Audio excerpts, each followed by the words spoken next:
Hi guys, my name is Elise.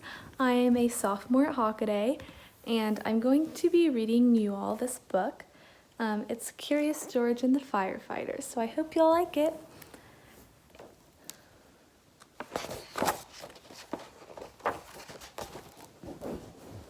This is George.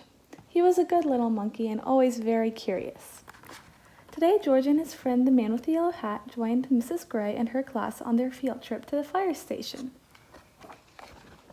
The fire chief was waiting for them right next to the big red fire truck. "Welcome," he said, and he led everyone upstairs to begin their tour. There was a kitchen with a big table, and there were snacks for everyone. The fire chief told them all about being a firefighter.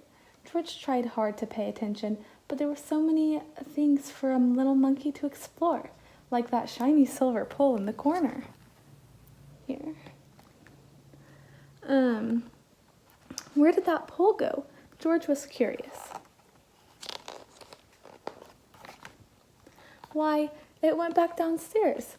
There was a great big fire truck. There was a map of the city, and there was a whole wall full of coats and hats and big boots. George had an idea. First, he stepped into a pair of boots. Next, he picked out a helmet, and finally, George put on a jacket. He was a firefighter. Suddenly, bring! The firefighters all rushed in. "That's not my helmet," said one. "My boots are too big," said another. "Hurry, hurry," called the fire chief. A bright red light on the map of the city told them just where the fire was. There was no time to waste. One by one, the firefighters jumped into the fire truck, and so did George. The fire truck with all the firefighters sped out of the firehouse, and so did George. The siren screamed and the lights flashed. The truck turned right, and then it turned left. "Woo, woo, woo," went the whistle, and George held on tight.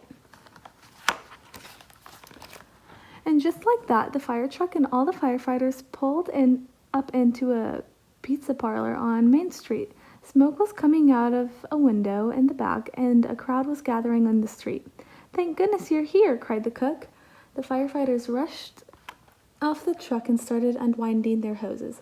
They knew just what to do, and George was ready to help. He climbed up on the hose reel.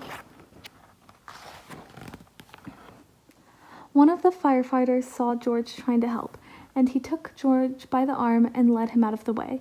"A fire is no place for a monkey," he said to George. "You stay here where it's safe." George felt terrible. George sat on the bench and looked around. Next to him on the ground was a bucket full of balls. George reached in and took one out. It fit in his hand just right, like the apple he'd had for a snack.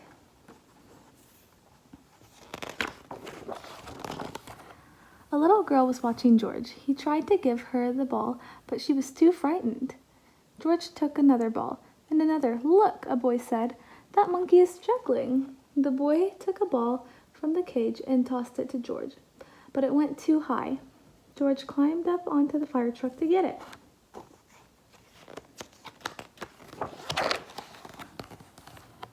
Now George had 4 balls to juggle. He threw the balls higher and higher. He juggled with his hands. He juggled with his feet. He could do all kinds of tricks. The boy threw another ball to George. George threw a ball back to the boy. The little girl reached down and picked up a ball too. Soon all the children were throwing and catching back and forth.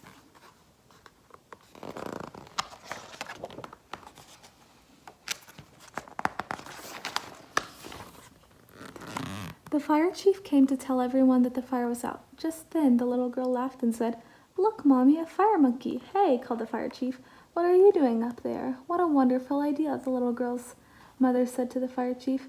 "Bringing this brave little monkey to help the children when they're frightened?" "Oh," said the fire chief. "Well, thank you."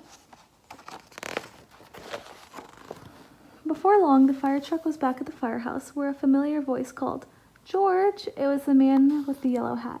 "This little monkey had quite an adventure," said one of the firefighters. "Is everyone all right?" asked Mrs. Gray. "Yes, it was just a small fire," said the fire chief.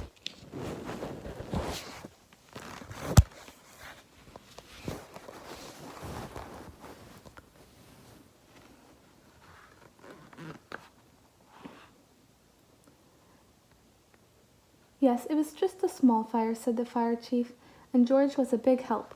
Now the field trip was coming to an end. But there was one more treat in store. All the children got to take a ride around the neighborhood on the shiny red fire truck, and they each got their very own fire helmet. Even George. It was just the right size for a brave little monkey. The end. Bye!